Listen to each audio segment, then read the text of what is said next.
Alright guys, about 3:30 in the afternoon. It just got done raining like crazy, man. It was coming down hard. I was laying on my back trying to get the body mount bolts out and the rain was just pulling up on my driveway. So I'm pretty wet. I'm not going to melt or nothing though. I had some drop spindles on the shelf. I bolted those on. Luckily when they took the spindles off this car, they run the nuts back on the ball joints. So I cleaned up the ball joints. I did put anti-seize on so it wouldn't gall or mess up my drop spindles, because those are pretty new Beltex that I bought from Summit. And anyway, so I put them on, and then I had some rotors with the bearings still in them on my shelf from my El Camino I used to have. I'd put drilled and slotted rotors and all new bearings in it, so I had those on the shelf, and they even had lug nuts screwed on the studs, so I put those on. But the bad part was somebody took all the steering linkage off this. So I ended up taking just a piece of round bar, steel bar, and welding bolts to the end of it and bolting it to it, because I can just steer it by one wheel now, you know, when I try to get it back there in my fenced area. So it's redneck engineering at its finest. That wheel was actually in the trunk. It's the spare tire. And then I had that donut out here in the back of another car. Anyway, all the body mount bolts are out. I had 3 that broke on me back here. It really kind of sucks. I usually, I'll drill a hole back here, shoot BB laster down in there and let it set a little bit, and that just didn't seem to work because the bolts were way paper thin and they just snapped. So one broke on me here and both broke over there. I've had it happen before on G-bodies, so all I do is cut an access hole and get in there and put a nut and a plate and then replate it back in and weld it all up, but no big deal. I mean, it's going to take a few hours to do, but you know, it could have been worse. They could have all broke on me. But anyway, that's only 3 that broke. This is my first ARG body that's ever had rusty frame rails. I have never had one that had rusty frame rails, and this one's the first. They are pretty bad back there. So it's a good thing I'm putting that 87 SS chassis under it. Oh, here comes the rain again. Anyway, I got the steering column out of it. I got the wiring harness off of it. You know, the engine part wiring harness. It was just laying everywhere. I cleaned out the trunk, got the trunk liner thrown away. There's no rust in here.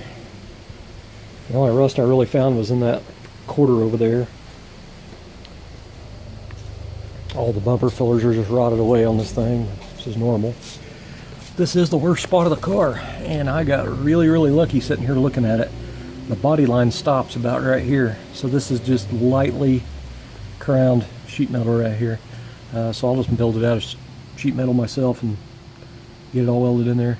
I'll cut it all out and then I'll use my little blaster and blast all around on the inner in here, and anything that goes through or whatever, I'll fab that piece and patch it up, and then I'll butt weld everything, grind the welds where it doesn't look like anything was ever there. But this is really the only dent in the whole car that I've seen, besides a couple little tiny door dings.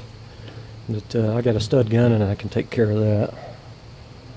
I don't know what it's going to look like when I get the trim off of it, but looks like they might have had some pretty fat tires on it at one time. Somebody spray painted the frame rails and painted it Barney purple. Poor car. Anyway, I'm pretty happy with it for a $150 car. All the main stuff I need is I have, so it's not that big a deal. I'm pretty happy that it had a tilt column in it, because the one off the Century, you know, the fire melted all the stuff up here, that bushing and everything that's right there got all burned. So this one's still good. And then I have a Jeep shaft for it, so that'll work out pretty good. Anyway, I do have to drill the holes out of spot welds out of the Monte Carlo in the back and take off the wiper motor mount. I'm going to blast this area right here with my blaster, and then I'll go back and weld these up, grind them smooth, and then go back and plug weld on the parts. I'll have to do this lower here also. I don't know if Monte Carlo SS is the same as a Regal, but I am betting that Century's is the same, and from there over on the Century, this is all good, so I'll use this piece off the Century, just to be sure. But I got a complete HVAC box out of an 81 Century from a salvage, and it is perfect. It's got everything's on it, so I'll be using that. I've got a wiper motor. I mean, I pretty much stripped an 81 Buick Century four-door car, all of it in there, everything. But anyway, I've got brake booster, master cylinder, everything. I mean, I've got everything that this car doesn't have, I have, so it's going to end up working out pretty good.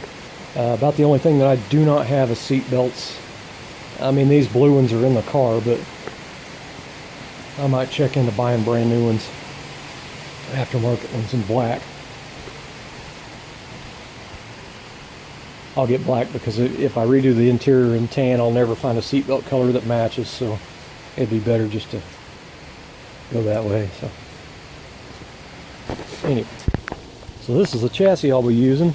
It's pouring down freaking rain now. This is off my 187 SS Monte Carlo. It has never had any accident damage, and it's not rusty. Even the body mount spots where the body mounts go that usually rust around, those are nice. So I will use this chassis. That way I can use my 204R overdrive in it and stuff. It has a 373 limited slip in it. Here is my header panel. This is the color of my original high school car, is that dark brown. But if anybody has some headlight bezels and park lights, I need them. Here's just a few of the pieces I got out of the car, out of the trunk, and took off of it. It had the original jack and stuff in it, and that was pretty cool, and the lug wrench and everything. Bumper jack stuff. These panels are pretty shot. Really, really wasted. But I've got mint ones in my attic that I saved from a car that was going to the crusher a long time ago, so it's pretty awesome. Now all that's left's about 500 hours of labor.